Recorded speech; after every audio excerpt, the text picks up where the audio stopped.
Yes, plus 2 students. Next, our topic is today we'll do moving coil गल्वेनोमीटर. गल्वेनोमीटर क्या होता है? सबसे पहले गल्वेनोमीटर एक बहुत सेंसिटिव डिवाइस होता है जो डिफरेंट पर्पसेस से हम यूज़ कर सकते हैं किसी सर्किट के अंदर. As a current meter, as a voltage meter, हम किसी भी पर्पस से इसे यूज़ कर सकते हैं. Okay, so galvanometer plays an important role. कैसे होता है, किस प्रिंसिपल पे ये बेस्ड होता है? सबसे पहले किस प्रिंसिपल पे बेस्ड है जो हमने अपना प्रीवियस वीडियो में किया कि when a current carrying loop, it's based on the principle that when a current carrying loop is placed in a magnetic field, then it always experiences a torque. जैसा कि हमने प्रीवियस वीडियो में किया था कि it always experiences a torque due to the magnetic field, है ना. तो उसी प्रिंसिपल पे ये काम करता है. किस कंस्ट्रक्शन से ये चलता है, क्या कंस्ट्रक्शन, कैसे बनाया जाता है इसे?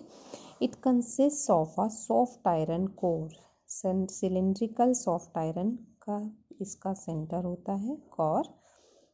It then wound by number of turns of this rectangular current carrying loop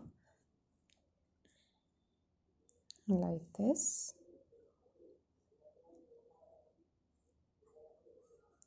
Number of turns हैं.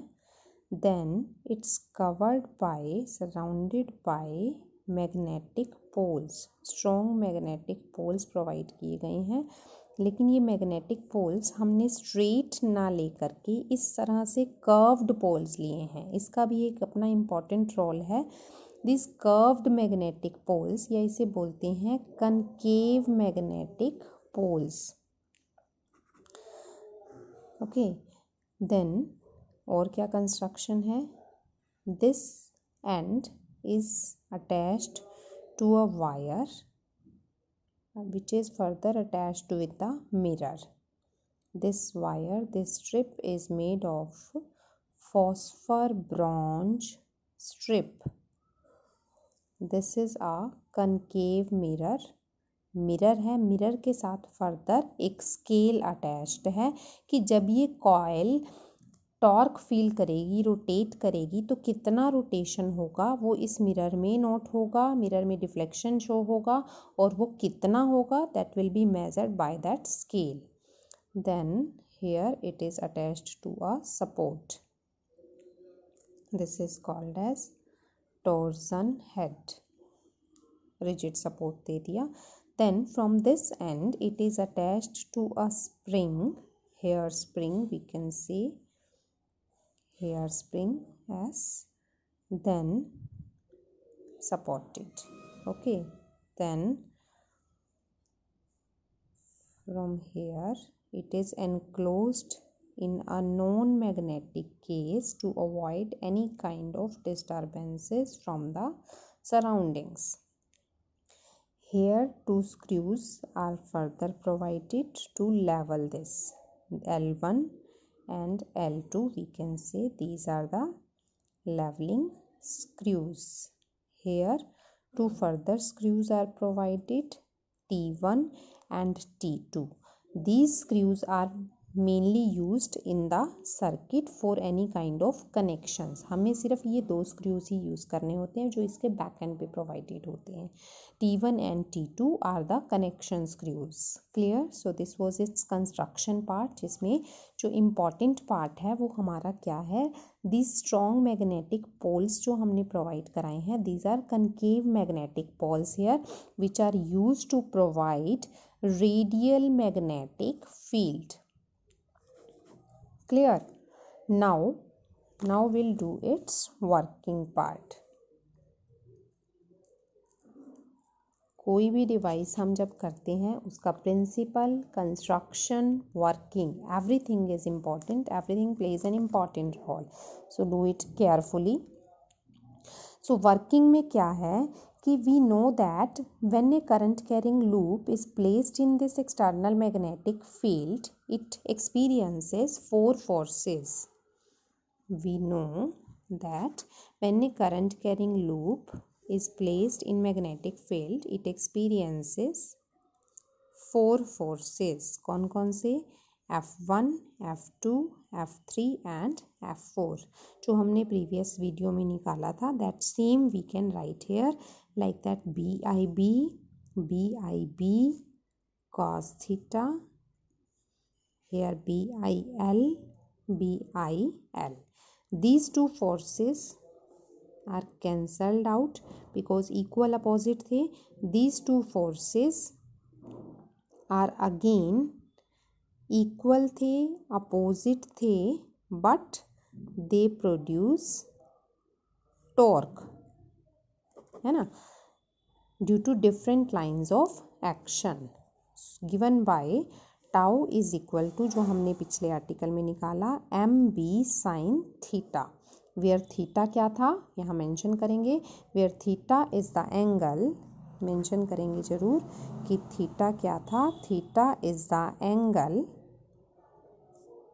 Made by normal to plane of coil with the magnetic field. Coil ने नहीं बनाया था, कॉइल के नॉर्मल का एंगल था with the field.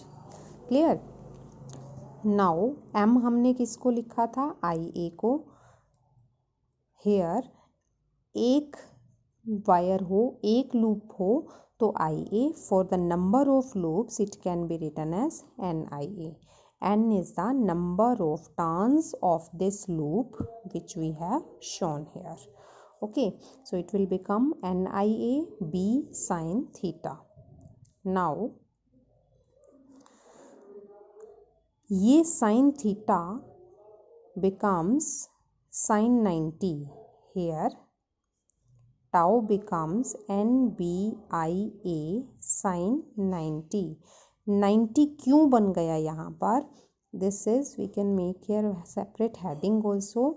Importance of radial magnetic field. Importance of radial magnetic field. Importance of concave poles जो हमने show किए हैं.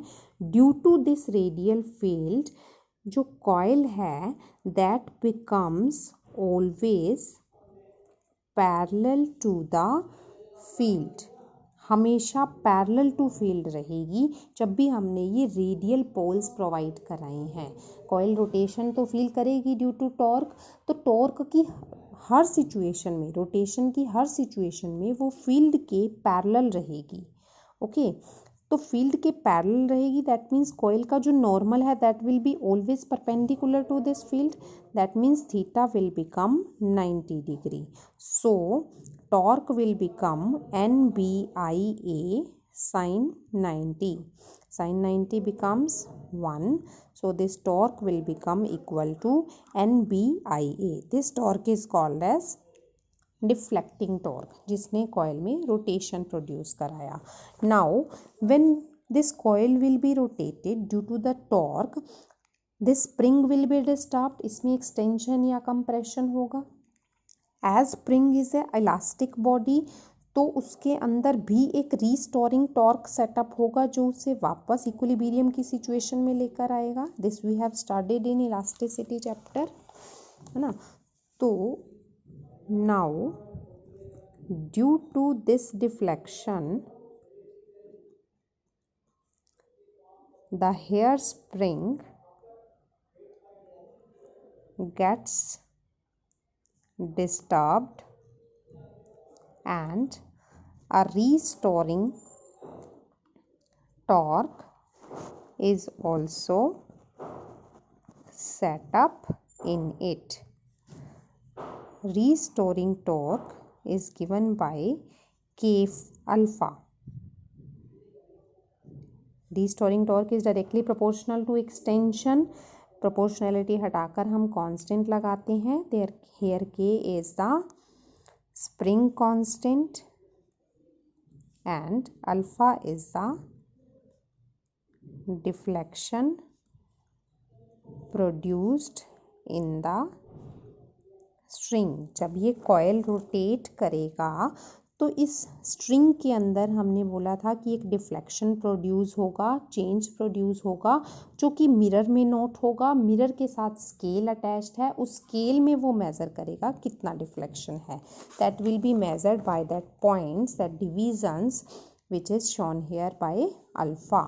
Now in equilibrium situation balancing कब होगा?